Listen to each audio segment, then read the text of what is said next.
¿Cuál es la petición más egoísta que alguien hizo y les salió terriblemente mal? Mi novio Miguel y yo finalmente anunciamos que nos casaríamos el 2 de junio, exactamente un año desde que empezamos a salir oficialmente. Todos estaban emocionados, excepto mi hermana Laura, quien se levantó tan rápido que su silla cayó hacia atrás. ¿Perdón qué? ¿Junio es mi mes de boda? Mío, gritó. La sala quedó completamente en silencio. Miguel intentó calmar la situación diciendo que ella también podía casarse en junio, pero Laura se negó a escuchar. Se volteó hacia mí con pura rabia en los ojos y exigió que eligiera otro mes. Julio, agosto, septiembre, no le importaba. Solo que no fuera junio. ¿Sabías que junio era importante para mí? Es mi palabra favorita del diccionario, y solo salía con chicos llamados Junio. Me empujó del hombro y salió gritando: «Cambia la fecha para el lunes o me aseguraré de que no tengas boda». Pensé que estaba exagerando hasta el lunes por la mañana. Todos nuestros proveedores de repente me llamaron diciendo que alguien de la familia había solicitado cancelaciones. Inmediatamente me disculpé e intenté explicarles que fue un error, que yo nunca lo pedí. La mayoría fueron comprensivos, otros simplemente no querían lidiar con todo el drama involucrado. Por suerte, logramos encontrar proveedores alternativos para reemplazarlos, pero luego una semana después, en la cita de vestidos de novia, Laura metió vino tinto en un vaso de Starbucks y lo derramó sobre mi vestido durante la prueba. Tuve que pagar $60 adicionales solo por la tintorería, y para colmo, creó un chat grupal familiar solo para enviar capturas falsas de mi novio Miguel rogándole que se fugara con él. «No puedes casarte con un tipo que no te es leal», me dijo en un mensaje etiquetado, pero Miguel rápidamente demostró que solo eran fotomontajes. Ahí fue cuando mi familia pensó que ya era suficiente, diciéndole en el chat grupal que se calmara y nos dejara en paz a Miguel y a mí. Laura estaba indignada. ¿En serio van a dejar que se salga con la suya? ¿Salirse con la suya de qué? ¿De casarse?, respondió mi tía. Salirse con la suya por robarme mi mes, pero ya había tenido suficiente. Laura, le dije, ni siquiera tienes novio, pero si continúas tratando de sabotear mis planes de boda, lo siento, pero no estás invitada a la boda. Bueno, cuando me case en junio, ninguno de ustedes estará invitado, dijo antes de eliminar el chat grupal. Honestamente pensé que ese era el final, pero en mi despedida de soltera, Laura entró de golpe usando un anillo de compromiso enorme, repartiendo invitaciones de boda, incluso a chicas que apenas la conocían. ¡Sorpresa! Me voy a casar y tendré la boda el 1 de junio. Agitó una invitación en mi cara. «Oh, espera, ¿tú no estás invitada?». Echó la cabeza hacia atrás riendo. El guardia de seguridad del lugar notó la mirada angustiada en mi cara y rápidamente sacó a Laura a rastras, aunque Laura parecía encantada. Algo todavía no me cuadraba. Luego mamá me llamó con voz temblorosa, mencionando que vio al prometido de Laura, Lalo, empujarla contra una pared cuando ella accidentalmente le había dado la bebida equivocada del refrigerador. No solo eso, incluso en fotos, Laura comenzó a aparecer con moretones por todos los brazos, y cada vez que mamá le preguntaba, ella solo se reía diciendo que su forma de demostrar amor era simplemente diferente a la de la mayoría. Pero luego, justo un día antes de su boda, fue vista con un ojo morado grande. Me golpeé con una puerta. «No es gran cosa, todavía puedo casarme», insistió. Traté de contactarla, de hacerle saber que lo que sea que estuviera pasando, si la estaban lastimando, no valía la pena. Ignoró mis mensajes. Luego llegó su boda. En general fue exitosa, pero esa noche, durante lo que debería haber sido mi cena de ensayo, Lalo le rompió 3 costillas por coquetear con su primo. Y en la mañana de mi boda, Laura estaba en la UCI con sangrado interno, negándose a presentar cargos. Durante mi ceremonia, Laura publicó desde su cama de hospital, etiquetando a todos nuestros invitados. Mientras todos celebran en la boda de mi hermana, estoy en la UCI porque ella necesitaba competir conmigo. Me vi obligada a apresurar la decisión más importante de mi vida porque ella no podía dejarme tener lo único que siempre había soñado. Me envió un mensaje de texto. «Mi sangre está en tu vestido de novia. Recuerda eso cuando camines por el pasillo sintiéndote toda bonita». Luego tuvo el descaro de enviar a nuestro chat familiar: «Si mi hermanita hubiera cambiado la fecha de su boda, tal vez habría tenido más tiempo para conocer a la persona correcta». Y por alguna razón la gente estuvo de acuerdo con ella. Los invitados que vieron su publicación comenzaron a dejar nuestra recepción para visitarla al hospital. Pero como si eso no fuera suficiente, durante el baile de padre e hija, Laura irrumpió en silla de ruedas, todavía usando una bata de hospital y vendajes visibles. Lalo la llevó al frente donde sollozó en voz alta. «Incluso después de todo, tuve que apoyar a mi hermana», dijo con voz angelical, como si no hubiera intentado acusar a mi esposo de infiel solo semanas antes. Lalo mantenía su mano apretada en su hombro. Cuando ella se movía, él apretaba. Ella se encogía, pero seguía sonriendo. Ahí fue cuando vi algo aún más cruel e imperdonable que romperle las costillas. Lalo sacó una vela y sonrió con suficiencia. Capté el destello de la llama cuando la encendió. Mi mano se levantó para hacerle señas al guardia de seguridad cerca de la entrada mientras mi otra mano agarraba el brazo de Miguel. Miguel vio lo que estaba pasando y se movió rápido, poniéndose entre Lalo y el grupo de invitados más cercano. La llama de la vela se inclinó hacia el mantel de lino blanco. Apareció una pequeña mancha naranja en el borde de la tela. Luego el sensor del rociador arriba de nosotros comenzó a sonar. El agua brotó de los rociadores del techo y un rocío frío que golpeó a todos.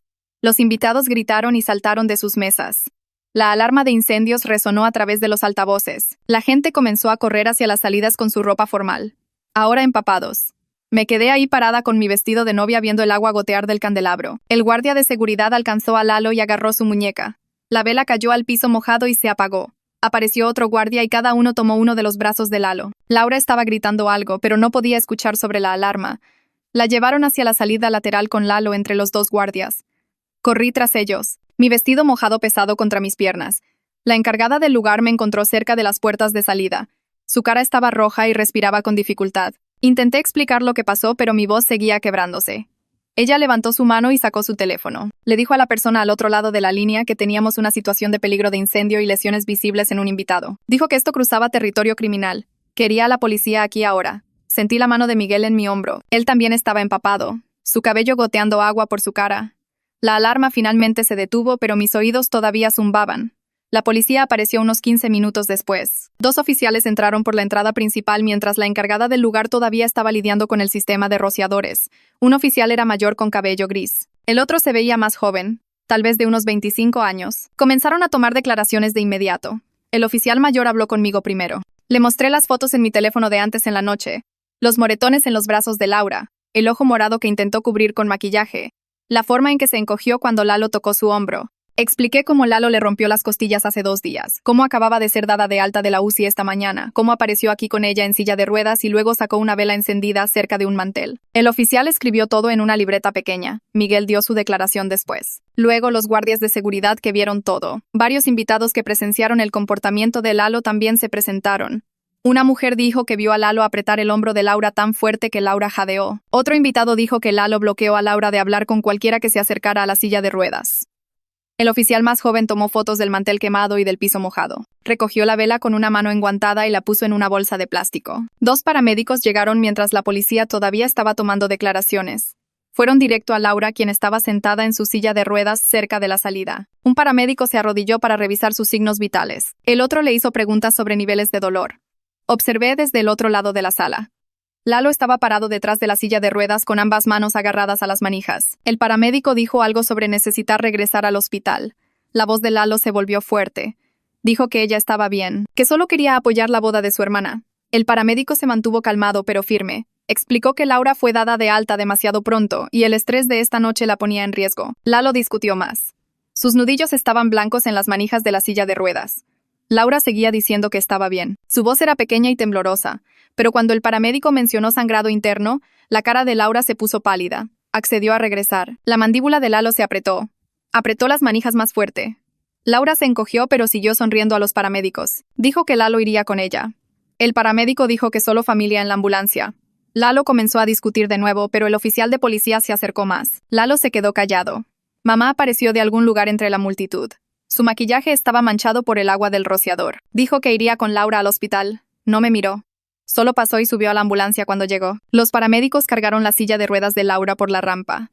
Las puertas traseras se cerraron. La ambulancia se alejó con sus luces parpadeando pero sin sirena. Me quedé ahí parada en el estacionamiento del lugar con mi vestido de novia empapado. Oficiales de policía a mi alrededor.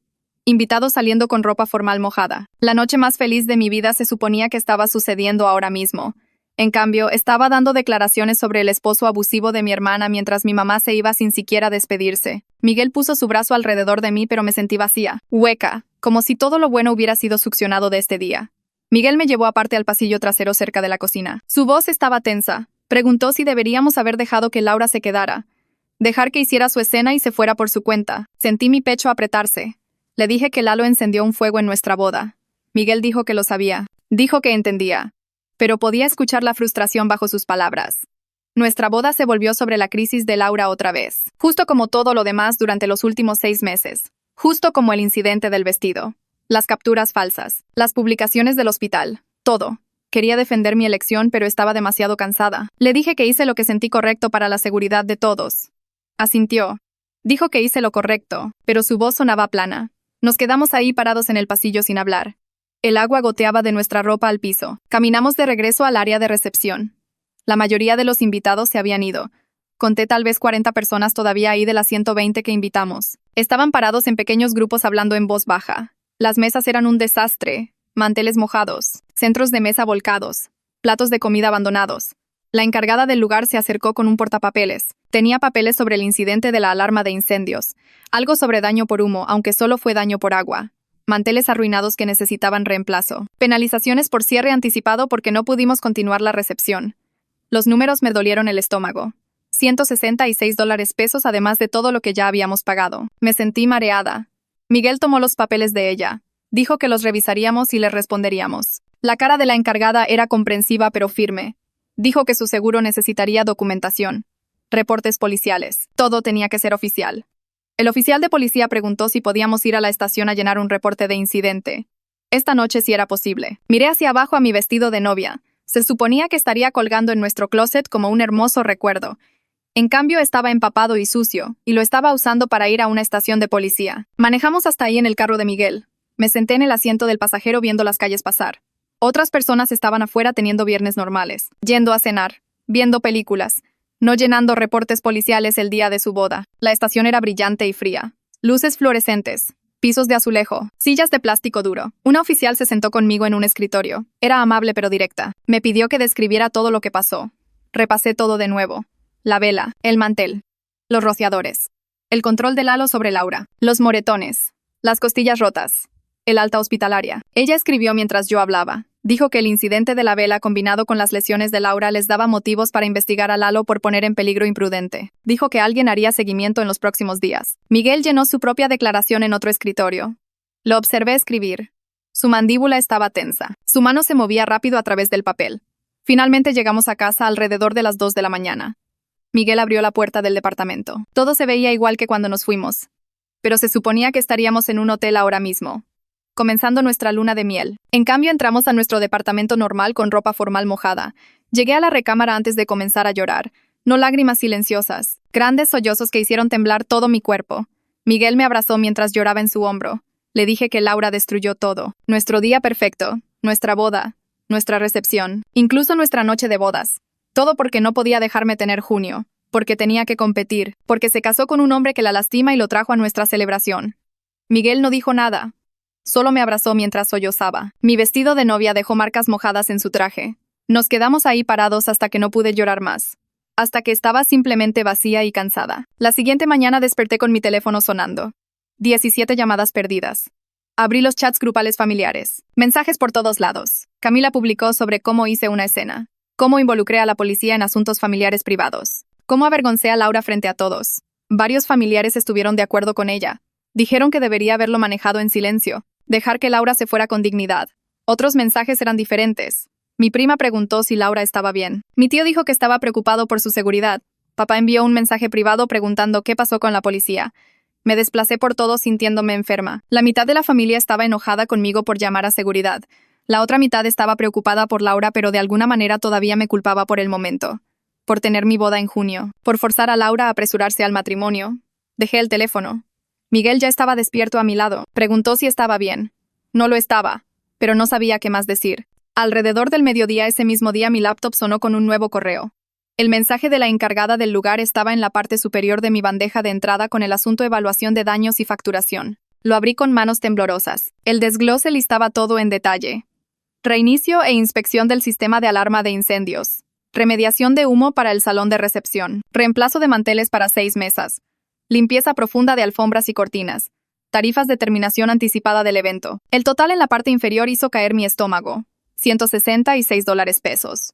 Lo leí 3 veces esperando que el número cambiara. Nuestro presupuesto de boda ya estaba al máximo por reemplazar a los proveedores que Laura saboteó y pagar por la limpieza del vestido después del incidente del vino. Teníamos tal vez $40 en ahorros. Le mostré el correo a Miguel sin decir nada. Lo leyó en silencio y luego dejó la laptop. Nos sentamos ahí por mucho tiempo sin hablar.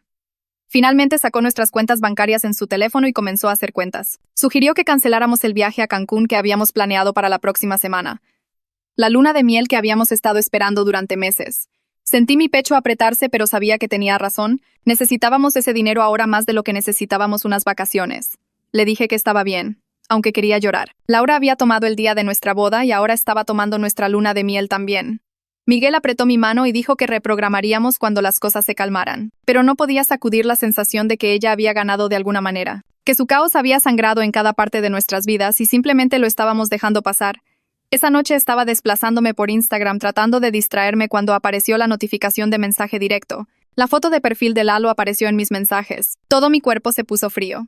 El primer mensaje decía que la familia debe mantenerse unida sin importar qué.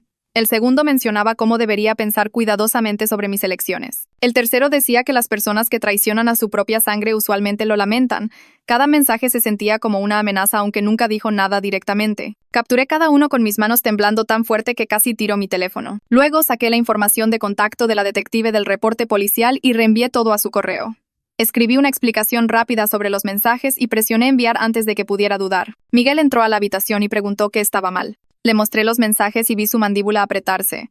Quería responder, pero le dije que no interactuara. La detective lo manejaría. Al menos eso esperaba. Mamá llamó la siguiente mañana mientras hacía café. Casi no contesto, pero algo me hizo responder. Estaba llorando antes de siquiera decir hola. Me dijo que Laura estaba devastada por lo que pasó en la recepción, que todos la hicieron sentir como una criminal cuando solo quería apoyar a su hermana. Escuché su voz quebrarse mientras explicaba cómo Lalo solo estaba tratando de hacer algo romántico con la vela. Cómo no tenía la intención de que los rociadores se activaran. Cómo los avergoncé a ambos al llamar a seguridad e involucrar a la policía. Me sentí enferma escuchándola hacer excusas por él. Por ambos. Seguía diciendo el nombre de Laura como si yo fuera quien la lastimó. Como si fuera responsable de sus costillas rotas y estancias hospitalarias. Intenté explicar que Lalo era peligroso, pero mamá habló sobre mí. Dijo que estaba siendo dramática. Que cada pareja tiene momentos difíciles. Que Laura sabía lo que estaba haciendo cuando se casó con él. Finalmente le dije que tenía que irme. No podía escuchar más. Todavía estaba hablando cuando colgué. 3 días después de la recepción, un número desconocido llamó a mi teléfono. Lo dejé ir a buzón al principio porque estaba cansada del drama familiar. Pero cuando escuché el mensaje era alguien diferente. Una mujer llamada Rosa Ingram, quien se identificó como trabajadora social del hospital asignada al caso de Laura. Su voz era calmada y profesional, no crítica o emocional como todos los demás. Dijo que estaba contactándome porque entendía que había presenciado patrones preocupantes en la relación de mi hermana. Preguntó si estaría dispuesta a proporcionar algo de información de antecedentes que podría ayudarla a conectar a Laura con recursos apropiados. Enfatizó que todo sería confidencial y que no me estaba pidiendo que tomara decisiones por Laura, solo ayudar a pintar una imagen más completa de la situación. Algo sobre su tono me hizo sentir menos loca, como si tal vez no estaba exagerando con todo lo que había pasado. La llamé de vuelta en 1 hora y programamos un tiempo para reunirnos. Nos encontramos en una cafetería a 2 cuadras del hospital la siguiente tarde. Rosa probablemente tenía unos 40 años con ojos amables y una libreta. Compró su propio café y no hizo conversación trivial. Solo entró directamente en explicar lo que hacía y por qué quería hablar conmigo. Dijo que los miembros de la familia a menudo ven señales de advertencia que las víctimas minimizan u ocultan. Que mis observaciones podrían ayudarla a entender el alcance completo de lo que Laura estaba enfrentando. Me pidió que repasara lo que había presenciado durante los últimos meses. El empujón que mamá vio. Los moretones en fotos, las costillas rotas. La forma en que Lalo apretaba el hombro de Laura en la recepción. Le conté todo lo que pude recordar mientras tomaba notas. No pareció sorprendida por nada de eso. Cuando terminé, explicó los conceptos básicos de las dinámicas de violencia doméstica. Cómo los abusadores aíslan a sus víctimas. Cómo las víctimas a menudo defienden a sus abusadores. Cómo dejar es un proceso que toma tiempo. Dejó claro que no podía forzar a Laura a aceptar ayuda. Pero quería que Laura supiera que existían recursos cuando estuviera lista. Dijo que mi papel era solo ser un punto de contacto seguro. No rescatar o arreglar nada. Solo documentar lo que vi y estar disponible. Fue la primera conversación sobre la situación de Laura que no me hizo sentir culpable o responsable de todo. Esa noche alrededor de las 11 mi teléfono sonó con un mensaje largo de Laura. Casi lo elimino sin leer. Pero algo me hizo abrirlo. El mensaje estaba por todos lados. Me culpaba por apresurarla al matrimonio al negarme a cambiar la fecha de mi boda. Dijo que la forcé a conformarse con alguien que apenas conocía, para que pudiera tener su boda de junio. Pero luego el tono cambió. Admitió que tenía miedo del temperamento de Lalo, que a veces se enojaba por nada y no sabía cómo calmarlo. Dijo que se sentía atrapada, pero no sabía qué hacer al respecto. Todo el mensaje mezclaba culpa con vulnerabilidad de una manera que hizo doler mi pecho. Recordé lo que Rosa dijo sobre documentar todo, así que tomé capturas de toda la conversación aunque se sentía mal tratar el dolor de mi hermana como evidencia. Las reenvié al correo de Rosa con una nota sobre cuándo las recibí. Luego puse mi teléfono en silencio y traté de no pensar en qué tan desordenado se había vuelto todo. La detective llamó la siguiente semana pidiéndome que fuera a la estación para una declaración formal de testigo. Dijo que el incidente de la vela combinado con los mensajes amenazantes les dio suficiente para investigar a Lalo por poner en peligro imprudente. Necesitaba que proporcionara un relato oficial de lo que pasó en la recepción. Lo programé para el siguiente martes, aunque la idea de hacer todo oficial me ponía ansiosa. Esto ya no era solo drama familiar. Era una investigación criminal. Seguía pensando en Laura defendiéndolo, en mamá haciendo excusas. en cómo la mitad de la familia probablemente me odiaría por seguir adelante con esto. Pero también pensé en todos en esa recepción que pudieron haberse lastimado, en los rociadores y el humo y el pánico, en las costillas rotas y el ojo morado de Laura, en el agarre en su hombro. Le dije a la detective que estaría ahí.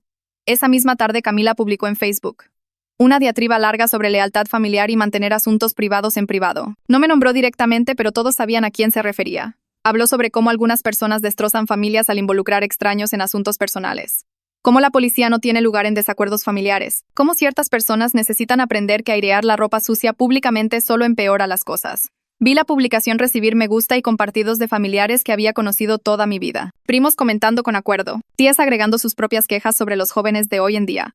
Cada notificación se sentía como otra persona eligiendo el lado de Laura.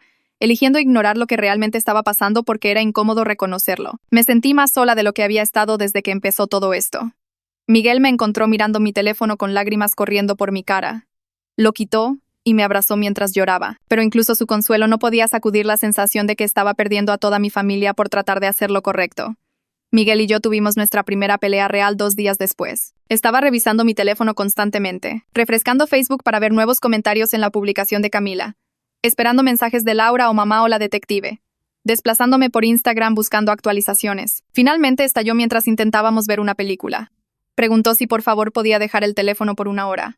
Me puse a la defensiva. Le dije que necesitaba estar informada sobre lo que estaba pasando. Dijo que el drama familiar estaba consumiendo todo nuestro periodo de recién casados. Que habíamos estado casados menos de 2 semanas y había pasado más tiempo en mi teléfono que hablando con él. Sentí mi cara ponerse caliente. Empecé a discutir de vuelta. Pero luego vi el dolor en sus ojos y me di cuenta de que tenía razón. Habíamos pospuesto nuestra luna de miel. Pasamos nuestra noche de bodas en una estación de policía. Usamos nuestros ahorros para pagar por daños. Y ahora estaba dejando que la crisis de Laura se apoderara de cada momento que nos quedaba. Se disculpó casi inmediatamente. Dijo que sabía que esto era difícil y que no estaba tratando de hacerme sentir peor. Luego sugirió que encontráramos un terapeuta de parejas. Alguien que pudiera ayudarnos a procesar todo lo que pasó y descubrir cómo seguir adelante juntos. Acepté, aunque parte de mí sentía que no deberíamos necesitar terapia después de 2 semanas de matrimonio. Pero nada sobre nuestra situación era normal. Y tal vez eso era exactamente por qué necesitábamos ayuda. Encontré un terapeuta que aceptaba nuestro seguro y programé una cita para la siguiente semana. La mujer en el teléfono preguntó con qué necesitábamos ayuda y tropecé con mis palabras tratando de explicar. Trauma familiar, finalmente dije. Estrés de boda. Nos anotó para el jueves a las 6. El trabajo se volvió más difícil de enfocar. Mi jefa Jennifer se detuvo en mi escritorio el martes por la mañana con una mirada preocupada en su cara. Preguntó si quería tomar una licencia extendida ya que había estado distraída y emocional desde que regresé de mi semana de boda. Le aseguré que estaba manejándolo bien, que solo necesitaba unos días más para volver a mi rutina. Asintió lentamente, pero no se veía convencida. Mencionó que había perdido 2 fechas límite y parecía abstraerme durante las juntas. Me disculpé y prometí hacerlo mejor, pero por dentro sentí mi estabilidad profesional tambalearse mientras la crisis personal sangraba en cada área de mi vida. No podía dejar de revisar mi teléfono por actualizaciones. Refrescaba mi correo constantemente. Cada notificación hacía saltar mi corazón. Esa noche los papás de Miguel llamaron. Su mamá Sandra hizo la mayor parte de la conversación mientras su papá Ricardo ocasionalmente agregaba comentarios de fondo. Expresaron su decepción sobre cómo resultó la boda. Sandra dijo que entendían que la familia podía ser complicada, pero tal vez deberíamos haber manejado las cosas en privado en vez de involucrar a las autoridades. Usó ese tono cuidadoso que usa la gente cuando están tratando de no sonar críticos, pero definitivamente lo son.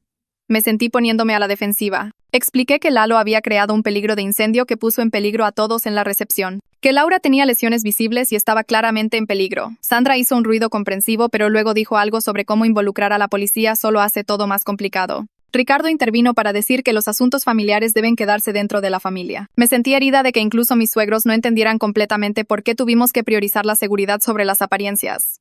Miguel tomó el teléfono de mí y les dijo a sus papás que hablaríamos con ellos después. Colgó antes de que pudieran responder. La siguiente mañana mi teléfono sonó mientras me preparaba para el trabajo. Era mamá y su voz sonaba gruesa como si hubiera estado llorando. Preguntó si podíamos hablar sobre Laura. Me senté en el borde de la cama, ya preparándome.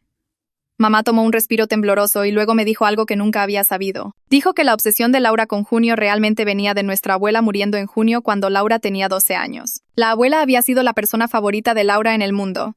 Después de que murió, Laura se fijó en reclamar el mes como algo hermoso en vez de triste. Empezó a coleccionar cosas con la palabra junio en ellas. Solo salía con chicos con junio en sus nombres o cumpleaños en junio. Planeó toda su futura boda alrededor del mes. Mamá dijo que siempre esperó que Laura lo superara, pero en cambio solo se volvió más fuerte con los años. El contexto no excusaba el comportamiento de Laura, pero me ayudó a entender la profundidad de su irracionalidad sobre el momento de la boda. Sentí una ola de tristeza por mi hermana, por la niña de 12 años que perdió a su abuela y nunca realmente lo procesó. Pero también me sentí frustrada de que nadie me lo hubiera dicho antes, que se esperaba que simplemente acomodara la fijación de Laura sin entender de dónde venía. Después de colgar con mamá, abrí el chat grupal familiar. Lo miré por mucho tiempo, leyendo hacia atrás a través de mensajes viejos. Luego empecé a escribir. Redacté un mensaje claro declarando que cualquiera que mantuviera contacto con Lalo necesitaba respetar que no estaría en espacios donde él estuviera presente o discutido. Dije que amaba a mi familia, pero tenía derecho a sentirme segura. Dije que esto no era sobre elegir lados, era sobre límites. Mi dedo se quedó sobre el botón de enviar por varios minutos. Finalmente lo presioné. Las respuestas llegaron rápido. Varios familiares reaccionaron con emojis enojados. Camila envió un párrafo largo sobre cómo estaba dividiendo a la familia. Mi tío publicó un GIF de alguien rodando los ojos, pero unas pocas personas me enviaron mensajes privados con apoyo. Mi prima Maya dijo que entendía. Mi tía del lado de papá dijo que había estado preocupada por Lalo desde el principio. No era todo el mundo, pero era algo. 2 días después, una persona de entrega apareció en nuestro departamento con un ramo enorme de rosas blancas. Miguel firmó por ellas mientras yo estaba en la regadera. Cuando salí, estaba parado en la cocina mirando las flores con una expresión extraña. Me pasó la tarjeta. Decía, la familia debe perdonar a la familia, en letras impresas. Sin firma, pero supe inmediatamente que eran de Lalo. El mensaje se sentía más amenazante que apologético, como una advertencia disfrazada de ofrenda de paz. Agarré mi teléfono y tomé fotos de las flores desde múltiples ángulos. Fotografié la tarjeta de frente y de atrás. Fotografié el recibo de entrega que Miguel había dejado en el mostrador. Luego tiré las flores en el contenedor de basura afuera de nuestro edificio y agregué toda la documentación al archivo creciente que estaba guardando. Todo fue a una carpeta en mi computadora etiquetada Evidencia. El jueves llegó y Miguel y yo manejamos a la oficina del terapeuta en silencio. El edificio estaba en un complejo médico cerca del hospital. Tomamos el elevador al 3er piso y nos registramos con la recepcionista. La sala de espera tenía sillas incómodas y revistas desactualizadas. Unos minutos después, un hombre en sus 40 salió y se presentó como Ciro. Tenía una voz calmada y usaba lentes que seguían deslizándose por su nariz. Nos llevó de vuelta a su oficina y nos hizo un gesto para que nos sentáramos en un pequeño sofá. Me sentí a la defensiva inmediatamente, como si necesitara explicar por qué estábamos ahí después de solo estar casados 2 semanas. Pero Ciro solo nos pidió que le dijéramos qué nos trajo. Miguel me miró y empecé a hablar. Le conté sobre la competencia de Laura sobre el mes de la boda, sobre los intentos de sabotaje y el matrimonio apresurado con Lalo, sobre el abuso y el hospital y el desastre de la recepción, sobre la familia tomando lados y el involucramiento policial y el constante manejo de crisis. Hablé probablemente 15 minutos seguidos mientras Ciro escuchaba y tomaba notas ocasionales. Cuando finalmente paré, me preguntó cuánto tiempo había estado tratando de rescatar a Laura. La pregunta me tomó desprevenida. Dijo que notó que había pasado mucho tiempo describiendo las elecciones de mi hermana y mis intentos de ayudarla, pero muy poco tiempo hablando sobre mis propias necesidades o sentimientos. Preguntó si siempre me había sentido responsable de la felicidad de Laura. Sentí mi garganta apretarse. Miguel se acercó y tomó mi mano. Ciro nos ayudó a identificar cómo mi papel de toda la vida como rescatadora de Laura había moldeado mis respuestas a sus elecciones. Cómo había sido condicionada desde la infancia para manejar sus emociones y arreglar sus problemas. Como nuestros papás a menudo habían puesto esa responsabilidad en mí porque yo era la estable. La sesión pasó rápido. Cerca del final, Ciro me pidió que pensara en algo para la próxima vez. Quería que considerara qué significaría dejar que Laura enfrentara las consecuencias de sus propias decisiones sin tratar de salvarla. Separar el bienestar de mi hermana de mi propio sentido de valor. Era una pregunta difícil y no tenía respuesta. Programamos otra cita para la siguiente semana. En el camino a casa, Miguel preguntó cómo me sentía. Admití que parte de mí siempre se había sentido responsable de la felicidad de Laura, que su competencia autodestructiva activaba mi culpa incluso cuando sabía intelectualmente que no era mi culpa. Miguel apretó mi mano y dijo que eso no era justo para mí, que no podía vivir mi vida tratando de prevenir que Laura tomara malas decisiones. Esa noche, recibí una llamada de la detective manejando el incidente de la vela. Dijo que la encargada del lugar había proporcionado video de seguridad y documentación de daños que corroboraba nuestra cuenta. Sentí una ola de alivio al lavarme. Había evidencia objetiva más allá de solo declaraciones de testigos y mi propia documentación. La detective dijo que estaría reenviando todo a la oficina del fiscal del distrito para revisión. Pensó que probablemente presentarían cargos por poner en peligro imprudente, dado el peligro de incendio y el número de personas que pudieron haberse lastimado. Le agradecí y colgué sintiéndome más ligera de lo que había estado en días. La siguiente mañana Rosa me llamó. Dijo que había intentado otra conversación con Laura sobre planeación de seguridad. Esta vez, Laura se había involucrado ligeramente en vez de cerrarse completamente. Había hecho algunas preguntas sobre qué recursos existían. Había admitido que tenía miedo a veces. Rosa fue cuidadosa de no darme falsas esperanzas. Explicó que las pequeñas aperturas importaban en situaciones de violencia doméstica, pero no garantizaban que alguien estuviera listo para irse. Dijo que las víctimas a menudo prueban las aguas múltiples veces antes de tomar acción. Aprecié su honestidad, aunque parte de mí quería que dijera que Laura definitivamente iba a estar bien. Esa misma tarde, mamá me llamó en un susurro. Dijo que Lalo había confiscado el teléfono de Laura y estaba monitoreando todas sus comunicaciones. Lo había visto revisar los mensajes de Laura y eliminar algunos de ellos. Lo había escuchado cuestionar a Laura sobre con quién había estado hablando. Sentí mi estómago caer con miedo por la seguridad de mi hermana. Llamé a Rosa de vuelta inmediatamente y le conté lo que mamá había dicho. Rosa explicó que este era un patrón clásico de escalada en relaciones abusivas. Cuando los abusadores sienten que están perdiendo control, a menudo aumentan sus tácticas de monitoreo y aislamiento. Dijo que significaba que Lalo se sentía amenazado por las conversaciones de Laura con ella y conmigo, que estaba tratando de cortar su acceso al apoyo. Rosa preguntó si mamá estaría dispuesta a proporcionar a Laura un teléfono prepagado que Lalo no conociera, algo que Laura pudiera esconder y usar para contactar si necesitaba ayuda. Dije que le preguntaría a mamá, pero no estaba segura de que estuviera dispuesta a ir tras la espalda de Lalo así. Rosa dijo que le avisara de cualquier manera, que encontrarían otras opciones si era necesario. Esa noche saqué una vieja bolsa de gimnasio de atrás de nuestro closet y empecé a llenarla con todo lo que Rosa había sugerido. Fui al cajero y retiré $6 en billetes de 200, metiéndolos en un bolsillo con cierre. Hice copias del acta de nacimiento de Laura, tarjeta de seguro social y licencia de conducir de los archivos que mamá me había dado años atrás, cuando ayudé a Laura a solicitar su pasaporte. Agregué una tarjeta telefónica prepagada, una lista de líneas directas de violencia doméstica que Rosa me había enviado por correo y la dirección del refugio más cercano. Empaqué un cambio de ropa en la talla de Laura, artículos de tocador básicos y un cargador de teléfono. La bolsa se sentía pesada en mis manos mientras cerraba el cierre y la empujé bajo nuestra cama detrás de algunas cajas de almacenamiento. Se sentía raro estar planeando para algo que no podía controlar, como si estuviera esperando un desastre que desesperadamente esperaba que nunca llegara. Pero Rosa había sido clara de que esto era lo más útil que los miembros de la familia podían hacer.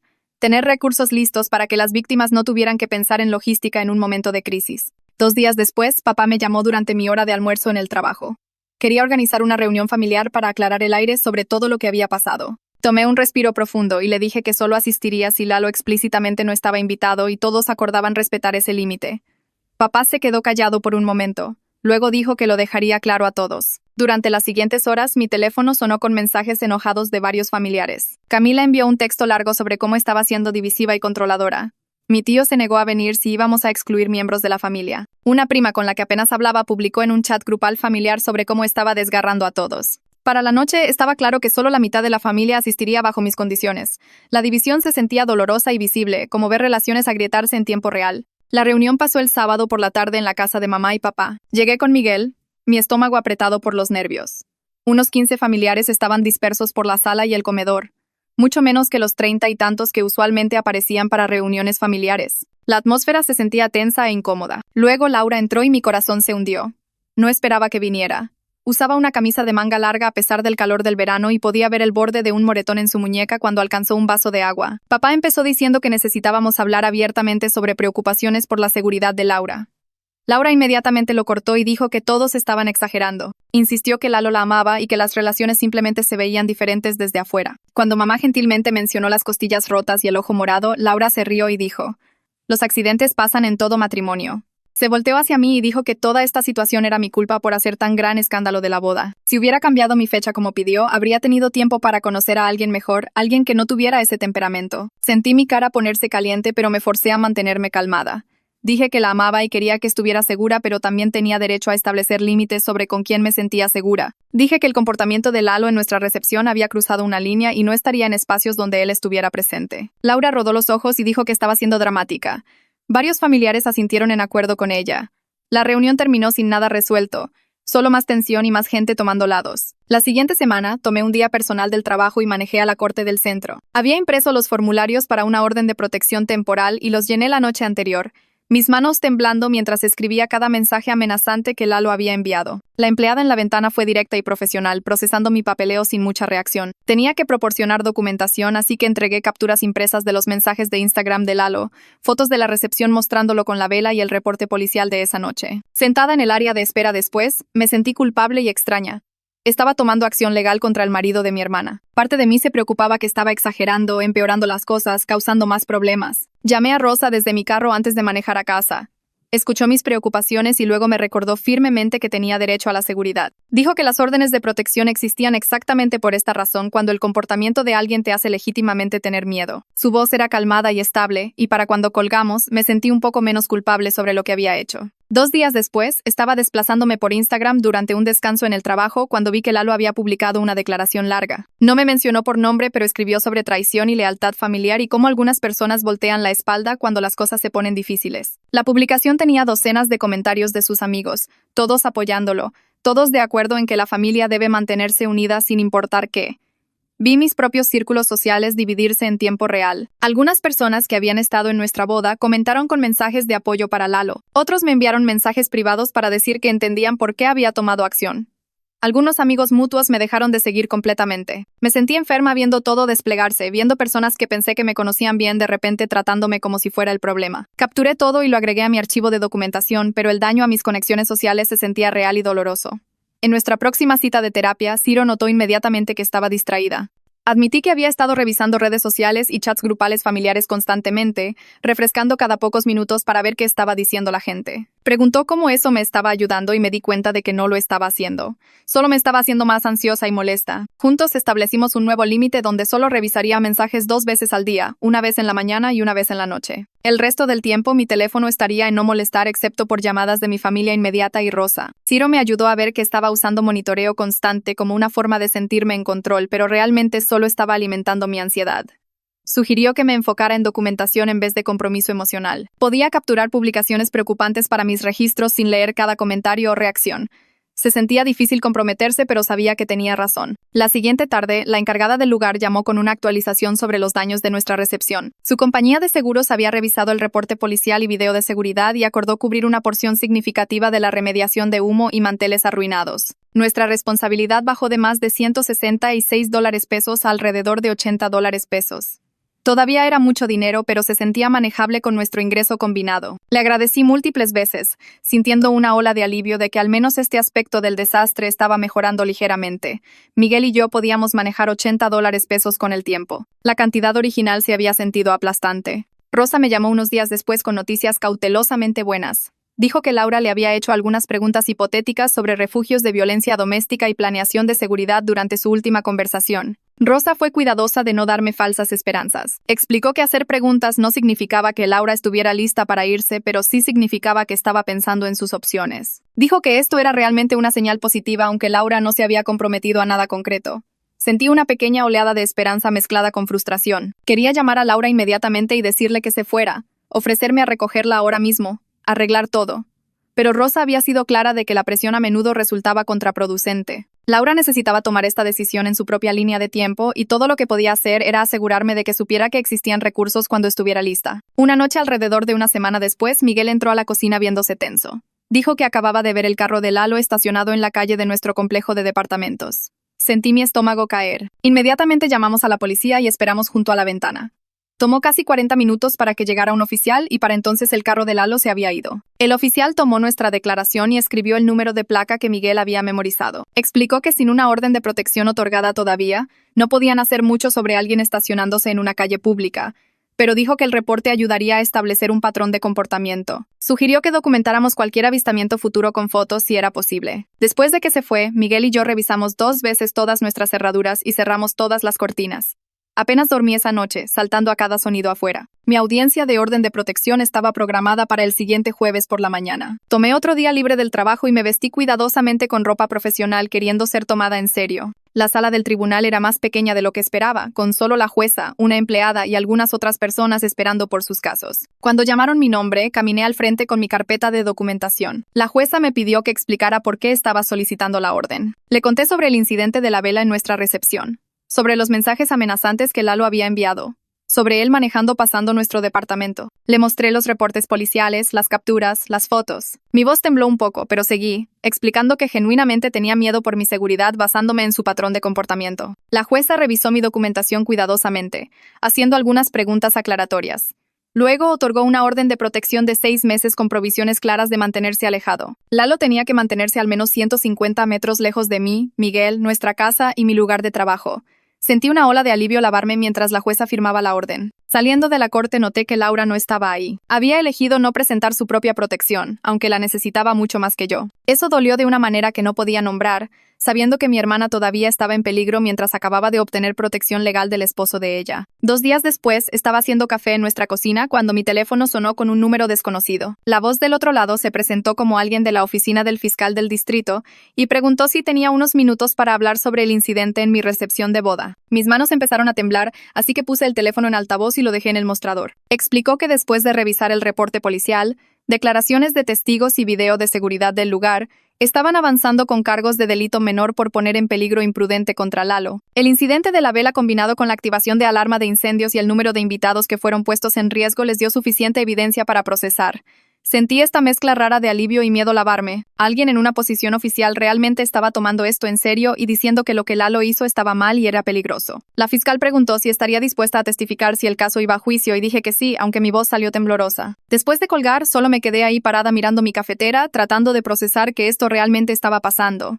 Miguel entró a la cocina y le conté sobre la llamada. Me jaló en un abrazo y dijo que esto era algo bueno, que Lalo necesitaba enfrentar consecuencias reales por sus acciones. Durante la siguiente semana, mi teléfono empezó a sonar menos y menos con mensajes de ciertos miembros de la familia. Al principio, pensé que la gente estaba solo ocupada, pero luego me di cuenta de que algunos familiares realmente me habían bloqueado o removido de sus redes sociales. Camila, mi tía, quien había sido tan vocal sobre mí desgarrando a la familia, me envió un mensaje de texto final que me dolió el estómago leer. Escribió que había destruido esta familia al negarme a simplemente cambiar mi fecha de boda en primer lugar y ahora estaba presentando cargos contra Lalo como alguna persona vengativa que no podía dejar las cosas ir. Dijo que no podía estar cerca de alguien que causaba tanto dolor y división y que había terminado de tratar de mantener una relación conmigo. El mensaje terminó con ella diciendo que esperaba que estuviera feliz ahora que había logrado lo que quería y desgarrado a todos. Lo leí 3 veces, luego lo capturé y lo guardé en mi carpeta de documentación, aunque hacer eso me hizo sentir enferma. Había perdido mi relación con Camila y basándome en el silencio de radio de varios primos y mi tío, había perdido esas conexiones también. Seguí diciéndome que proteger mi seguridad valía perder personas que no respetaban mis límites, pero eso no hacía que doliera menos. Estas eran personas con las que había crecido, personas que habían estado en mis fiestas de cumpleaños de infancia y días festivos familiares. Ahora simplemente se habían ido porque no dejaría que el esposo de mi hermana pusiera en peligro a todos en mi boda sin consecuencias. Unos 10 días después de la audiencia de orden de protección, estaba en el trabajo tratando de enfocarme en una fecha límite de proyecto cuando mi teléfono sonó con un mensaje de un número que no reconocía. El mensaje era corto y simple. Solo decía la palabra mariposa seguida de pensando en cosas. Mi corazón saltó a mi garganta porque mariposa era la palabra código que Rosa había ayudado a Laura y a mí establecer durante una de nuestras conversaciones. Significaba que Laura estaba contactándome independientemente, usando el teléfono de alguien más, y estaba lo suficientemente bien para hacer contacto. Quería tanto responder inmediatamente, hacerle 1.000.000 de preguntas, rogarle que dejara a Lalo ahora mismo. Pero Rosa había sido súper clara de que no debería responder directamente a estos mensajes codificados porque podría poner a Laura en riesgo si Lalo revisaba el teléfono que pidió prestado. Todo el punto era solo dejarme saber que estaba pensando en sus opciones y manteniendo algún hilo de comunicación independiente. Guardé el número y tomé una captura. Luego solo me senté ahí en mi escritorio sintiendo esta oleada de calor protector mezclado con frustración. Mi hermana todavía estaba atrapada con alguien que le había roto las costillas y la había enviado a la UCI, pero al menos estaba pensando en irse. Al menos recordaba la palabra código y sabía que podía contactarme. En vez le escribí a Rosa para hacerle saber que había recibido el mensaje codificado y respondió rápido diciendo que esto era realmente una señal positiva, aunque Laura no se había comprometido a nada concreto. Rosa me llamó la siguiente noche para hablar sobre logística para un plan de seguridad potencial si Laura decidía irse. Explicó que solo debería ayudar con apoyo práctico como tener una llave extra de nuestro departamento, mantener algo de efectivo disponible, o estar lista para recoger a Laura si llamaba. Pero fue realmente clara de que no debería presionar a Laura o tratar de rescatarla porque eso a menudo resulta contraproducente y empuja a las sobrevivientes de abuso de vuelta hacia sus abusadores. Rosa dijo que lo más importante era respetar la línea de tiempo y agencia de Laura, aunque fuera doloroso verla quedarse en peligro. Repasamos una lista de verificación de cosas que podía preparar por adelantado, como asegurarme de que mi teléfono siempre estuviera cargado, tener una bolsa lista con suministros básicos que Laura pudiera necesitar y saber las direcciones de los refugios de violencia doméstica más cercanos. Cada artículo en la lista hizo que esto se sintiera más real y más aterrador. Seguía queriendo solo llamar a Laura y decirle que se fuera ahora, arreglar todo y hacerla segura inmediatamente. Pero Rosa me recordó que Laura tenía que tomar esta decisión en sus propios términos y la sobreviviente promedio de abuso se va 7 veces antes de irse permanentemente.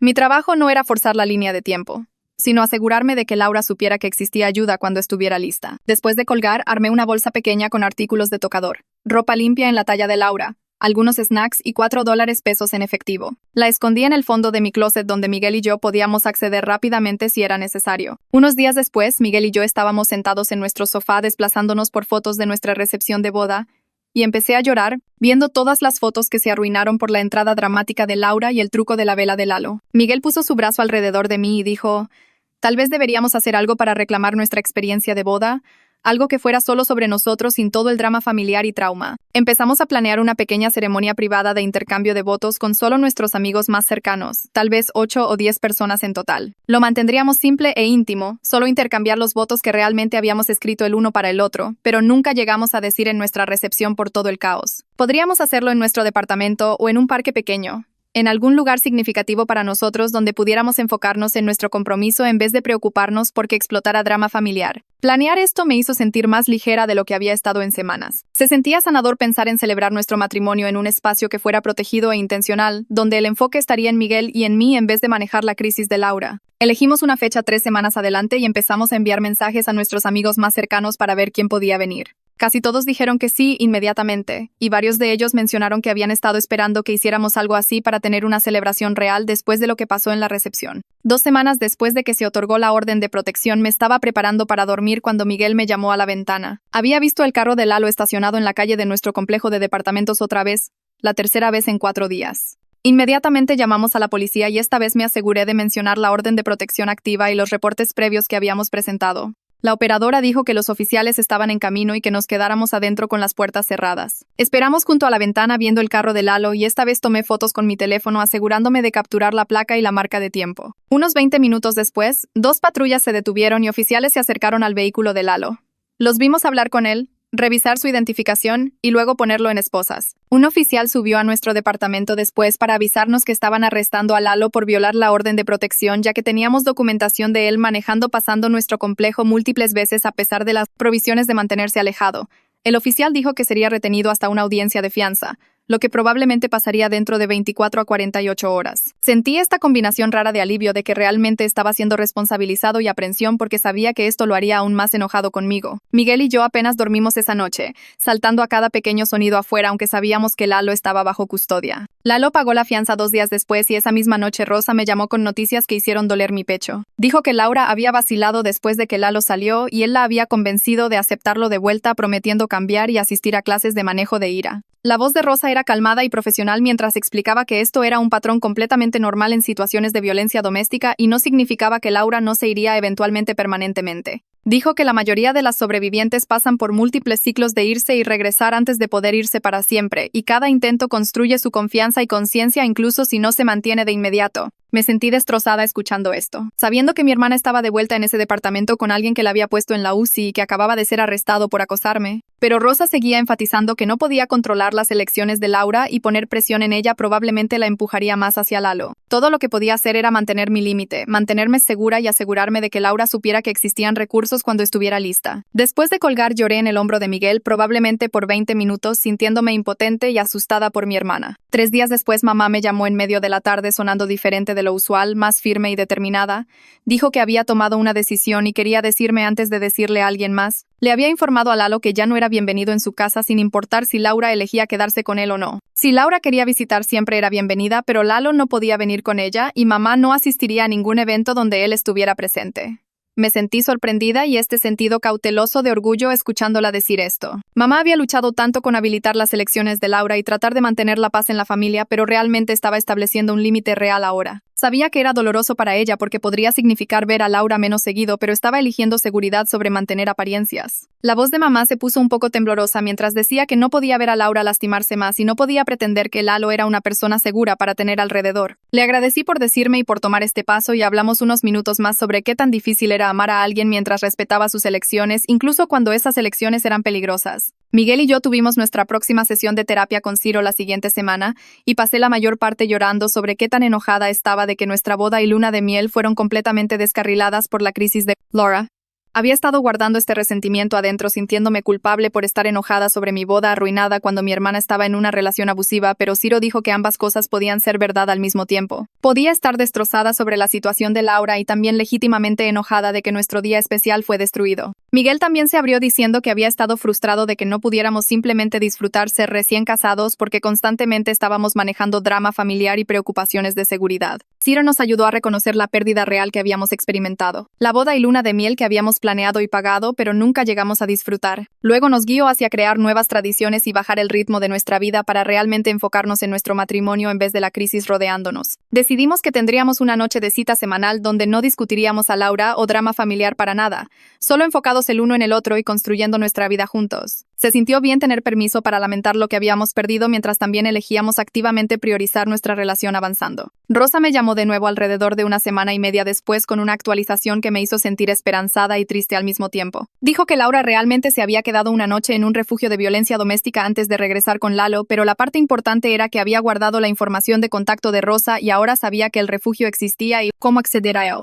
Rosa enfatizó que dejar una relación abusiva era un proceso, no un evento único, y esta estadía de una noche todavía era progreso real aunque Laura regresó. Explicó que muchas sobrevivientes necesitan probar irse múltiples veces antes de estar psicológicamente listas para irse permanentemente. Cada vez que se van, incluso brevemente, están construyendo su confianza y probándose a sí mismas que pueden sobrevivir fuera de la relación. Laura, sabiendo dónde estaba el refugio, teniendo el número de Rosa guardado y habiendo realmente pasado una noche ahí, significaba que tenía evidencia concreta de que irse era posible. Colgué sintiendo esta mezcla complicada de emociones, queriendo celebrar que Laura había tomado incluso este pequeño paso mientras también estaba aterrorizada de que había regresado con alguien que podría matarla, pero estaba empezando a entender, lenta y dolorosamente, que no podía controlar la línea de tiempo o elecciones de Laura y todo lo que podía hacer era asegurarme de que supiera que existía ayuda cuando estuviera lista para aceptarla. Unas 2 semanas después de esa estadía en el refugio, nuestra compañía de seguros finalmente nos respondió sobre los daños del lugar de la boda. Revisaron el reporte policial y todo el video de seguridad de esa noche y después de lo que se sintió como interminable papeleo de ida y vuelta,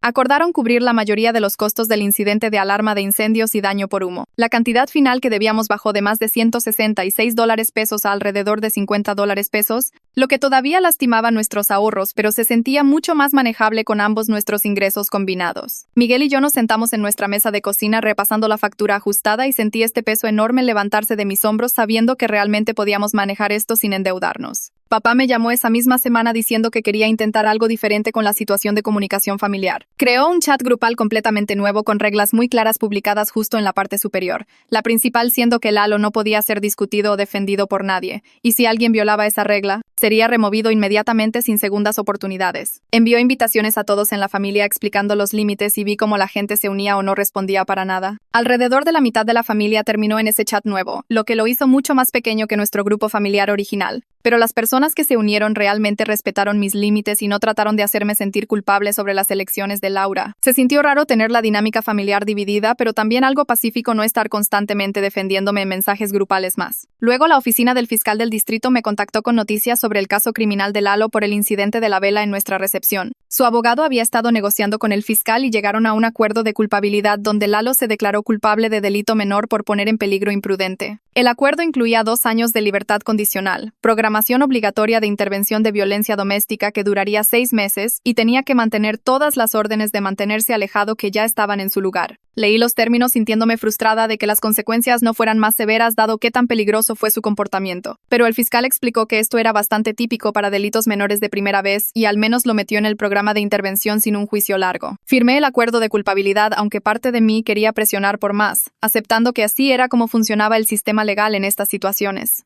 Rosa me llamó de nuevo unos días después con una actualización que realmente me hizo sentir esperanzada por primera vez en semanas. Dijo que había estado trabajando con Laura para establecer una cita de admisión en una agencia especializada en violencia doméstica, y Laura realmente se había presentado a la cita y acordado empezar sesiones semanales con un consejero.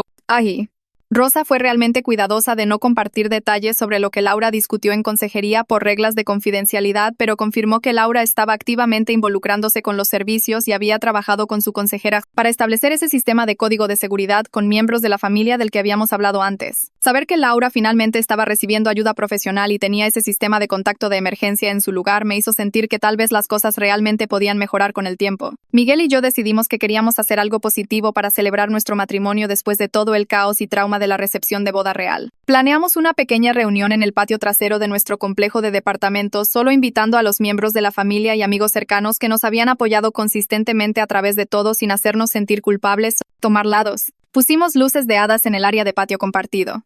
Ordenamos un montón de comida de nuestros restaurantes favoritos y mantuvimos todo súper casual y relajado. Se sintió realmente bien celebrar nuestro matrimonio en este ambiente íntimo sin toda la presión y drama que había destruido nuestra recepción, solo rodeados de gente que genuinamente se preocupaba por nosotros y quería que fuéramos felices. Todos trajeron tarjetas y pequeños regalos y pasamos la noche riendo y platicando sin que nadie mencionara a Laura o Lalo o ningún conflicto familiar. Alrededor de una semana después de nuestra reunión, mi teléfono sonó con el número de Laura y casi no contesto, pero decidí responder. Hablamos tal vez 20 minutos y no se disculpó por ningún sabotaje de boda o el desastre de la recepción, pero sí dijo que las cosas se habían salido de control con toda la situación de competencia de boda. Su voz sonaba cansada y un poco avergonzada, aunque no tomó responsabilidad directa por sus elecciones. No era la responsabilidad completa y disculpa que deseaba poder escuchar de ella, pero lo reconocí como un pequeño paso adelante y no la presioné por más de lo que estaba lista para dar ahora. Le dije que estaba contenta de que estuviera yendo a consejería y que esperaba que la ayudara y terminamos la llamada sin ninguna pelea o culpa. Miguel y yo tuvimos nuestra próxima sesión de terapia con Ciro la siguiente semana y pasé la mayor parte hablando sobre mis sentimientos complicados sobre Laura y nuestra relación. Ciro me ayudó a trabajar mi duelo sobre la relación de hermanas que siempre había deseado versus la realidad de quién es Laura realmente y de lo que es capaz ahora. Dijo que era posible mantener límites mientras todavía sostenía espacio para la posibilidad de que Laura pudiera cambiar y crecer con el tiempo y que no tenía que elegir entre cortarla completamente o dejar que me pasara por encima. Estaba aprendiendo que las relaciones podían existir en este punto medio donde me protegía, pero no cerraba la puerta completamente en sanación futura. Mamá me envió un mensaje preguntando si quería encontrarnos para un café. Solo nosotras dos y acepté, aunque me sentí nerviosa sobre lo que pudiera decir. Nos sentamos en una esquina tranquila de un café local y admitió algo que nunca esperé escuchar de ella. Dijo que había habilitado el comportamiento de Laura por años por culpa sobre el favoritismo que me había mostrado creciendo, siempre dándome más atención y elogios mientras siendo más dura con Laura. Me dijo que se dio cuenta de que había estado tratando de compensar esa vieja culpa excusando las acciones de Laura ahora, incluso cuando esas acciones estaban claramente mal y lastimaban. No resolvimos todo en esa conversación y todavía había tensiones y desacuerdos entre nosotras, pero tenerla realmente reconociendo las dinámicas familiares y su propio papel en ellas se sintió como progreso realmente importante. Unas semanas después, la agencia de violencia doméstica donde Laura estaba recibiendo servicios de consejería envió una invitación a miembros de la familia para una sesión educativa sobre apoyar a sobrevivientes de abuso. Mamá, papá y yo todos asistimos juntos sentándonos en una sala de conferencias con tal vez 15 otros miembros de familia de sobrevivientes. La consejera liderando la sesión nos enseñó sobre enlace traumático,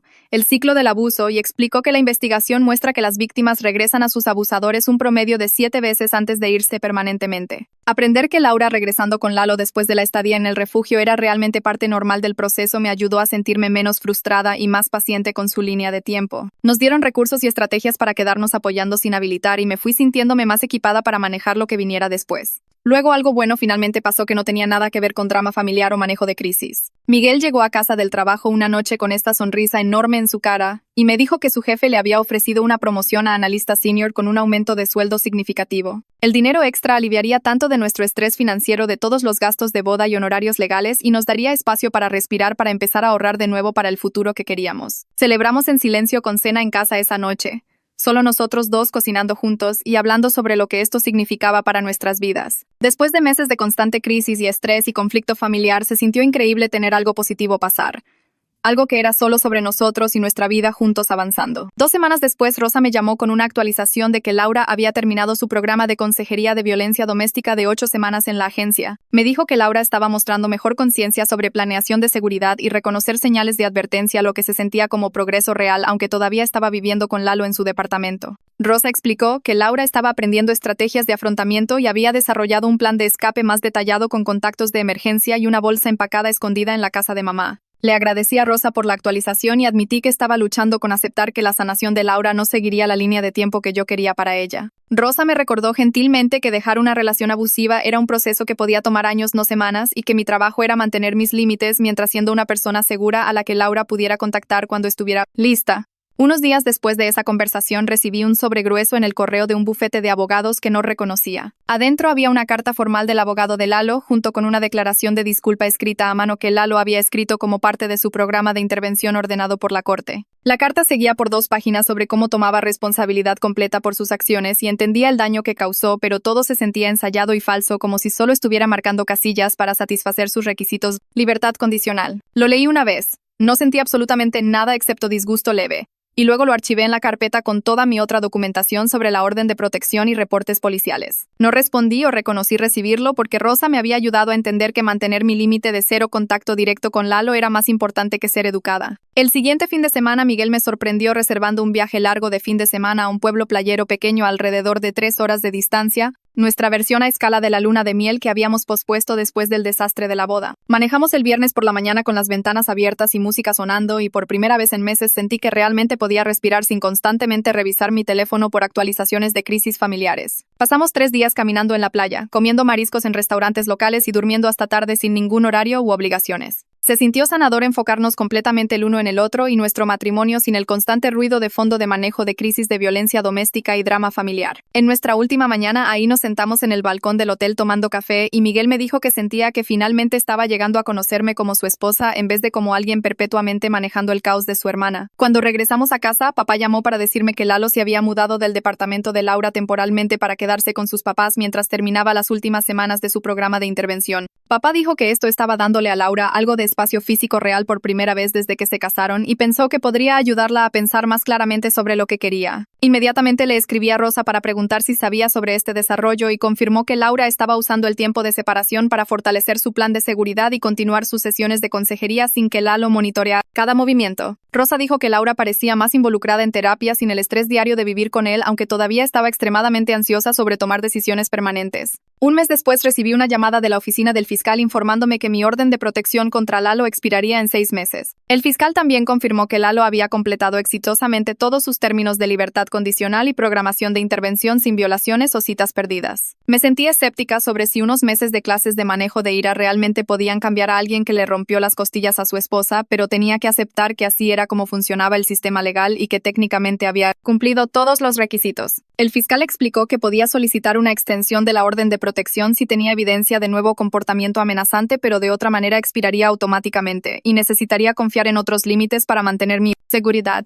Luego, una tarde mi teléfono sonó con un mensaje de Laura preguntando si podíamos encontrarnos para un café para platicar. Miré el mensaje por mucho tiempo antes de responder que aceptaría encontrarnos en una cafetería pública cerca de mi departamento con un límite de tiempo claro de 1 hora. Cuando llegué al café, Laura ya estaba sentada en una mesa de esquina viéndose más delgada de lo que recordaba y usando un suéter a pesar del clima cálido. Me dijo que se estaba quedando separada de Lalo por ahora y trabajando con Rosa sobre si hacer la separación permanente o tratar de reconciliar. Escuché sin ofrecer consejo u opiniones, solo dejándola hablar a través de su confusión y miedo. No se disculpó por los desastres de boda o las publicaciones de redes sociales o ningún caos que había causado, pero sí me agradeció en silencio por no renunciar a ella completamente incluso después de todo. Le dije que la amaba y quería que estuviera segura, pero que también necesitaba mantener límites para protegerme a mí y a mi matrimonio. Hablamos por exactamente 1 hora y luego me levanté para irme y Laura me abrazó fuerte antes de caminar a su carro sola. El día de Acción de Gracias llegó unas semanas después y mamá organizó una cena familiar con solo los familiares que habían respetado límites a través de toda esta crisis. Laura asistió sin Lalo por primera vez desde su boda, sentándose en silencio en la mesa y ayudando a mamá en la cocina. La reunión fue mucho más pequeña que nuestro día de Acción de Gracias usual, con tal vez 15 personas en vez de 30, y todavía había tensión obvia cuando ciertos temas surgían, pero se sentía como una base en la que realmente podíamos construir mientras todos continuaban su trabajo individual de crecimiento y sanación. Mirando atrás ahora en estas 13 semanas desde esa recepción de boda caótica, puedo ver qué tan lejos hemos llegado todos, aunque el viaje ha sido agotador y doloroso. Las protecciones legales están en su lugar con la orden de protección y las condiciones de libertad condicional de Lalo. Estoy manteniendo límites saludables mientras siendo una persona de contacto segura para Laura cuando necesita apoyo. Miguel y yo somos más fuertes como pareja a través de nuestras sesiones de terapia semanales y enfoque intencional en nuestra relación. Mamá finalmente estableció límites reales diciéndole a Lalo que no es bienvenido en su casa sin importar las elecciones de Laura, y Laura está activamente involucrada en consejería con un plan de seguridad detallado y sistema de apoyo en su lugar. No es el final de cuento de hadas que una vez imaginé cuando Miguel y yo anunciamos nuestro compromiso, pero es progreso real hacia todos estando más seguros y saludables. Estoy aprendiendo lentamente que a veces el mejor resultado no es una resolución perfecta, sino simplemente crear condiciones donde la sanación se vuelve posible con el tiempo. Esa es la historia de hoy. Realmente aprecio que te hayas tomado el tiempo de escuchar porque hace que contar estas historias se sienta especial. Espero que te haya dejado sintiéndote un poco más ligero. Suscríbete para que podamos seguir encontrando los buenos momentos juntos.